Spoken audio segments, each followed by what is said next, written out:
Ini dia vampir yang lebih ganas daripada vampir-vampir yang ada di TV. Kalau vampir di TV cuma ngisep darah satu orang udah kenyang, terus dia tidur lagi. Besok baru nyari mangsa lagi. Tapi vampir yang satu ini ngisep darah bukan cuma satu orang bro, tapi rakyat satu negara. Diisep semua darahnya. Gila nggak? Namanya Sri Mulyono. Mulyani. Dialah ratu vampir di negeri Konoha ini.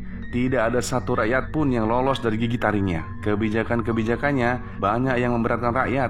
Rakyat miskin yang sebelumnya untuk beli beras aja udah megap-megap, sekarang beli sempak pun udah nggak bisa. Semua ini karena ulah si ratu vampir Sri Mulyono ini. Mulyani.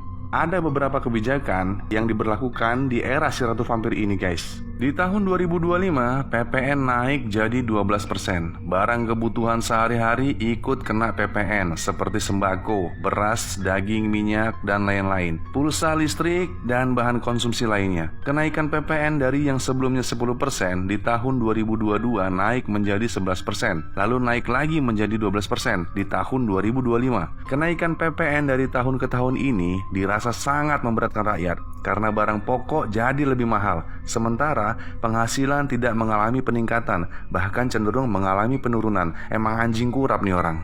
Lalu si vampir biadab ini menaikkan lagi pajak tanah dan rumah, bahkan untuk rumah warisan orang tua dan tanah pertanian desa. Banyak masyarakat miskin di kota dan di desa harus bayar PBB tinggi setelah NJOP naik, padahal tidak ada transaksi. Kan konyol. Lalu si vampir betina berkaki 4 ini menaikkan lagi pajak kendaraan bermotor. Kendaraan rakyat kecil seperti motor bebek yang sudah 10 tahun lebih pun kena PKB dan maksudnya jasara harja, dikenakan per tahun dengan sanksi dan denda jika telat, walau jarang dipakai. Emang jembut belukar nih perempuan. Lalu si kelentit gosong ini memalak lagi di sektor digital atau yang mereka sebut pajak platform. Pajak PPN 11% diberlakukan untuk Netflix, Spotify, TikTok, Google Ads, Shopee, dan lain-lain. Dampaknya harga produk dan iklan ikut-ikutan naik. UKM online dan kreator kecil jadi ikut tertindih. Persis seperti kalau kita lagi molor, terus pala kita ditimpa pakai batu koral 10 ton. Kontol. Ada lagi pajak UMKM. Meskipun PPh final UMKM diturunkan jadi 0,5%, tapi banyak UMKM merasa pajaknya tetap terasa berat di tengah sepinya pembeli. Harus tetap lapor pajak meski belum cuan. Birokrasinya rumit untuk yang tidak paham administrasi.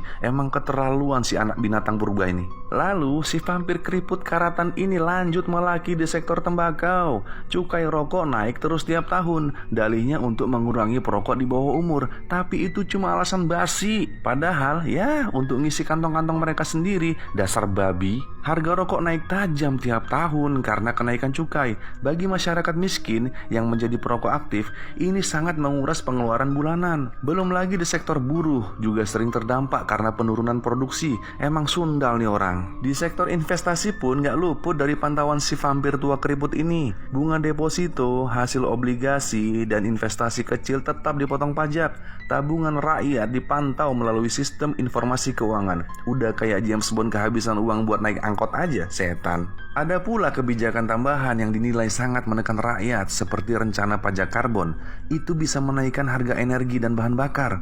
Pajak natura atau pajak fasilitas kantor itu bisa mengurangi tunjangan pekerja. Kesimpulan dari bacotan gue yang panjang lebar ini yang juga menjadi kritikan dari rakyat adalah orang kaya mendapat pengampunan pajak, korporasi besar diberi insentif, dan rakyat kecil ditekan dengan pajak konsumsi. Semua ini menciptakan rasa ketidakadilan fiskal. Buat teman-teman Konoha, kalian dan gue itu sama. Kita sama-sama rakyat yang ditindas oleh rezim yang haus darah. Mari kita doakan aja semoga mereka yang makan uang rakyat matinya dimakan buaya darat atau kepalanya meledak kena granat. Amin.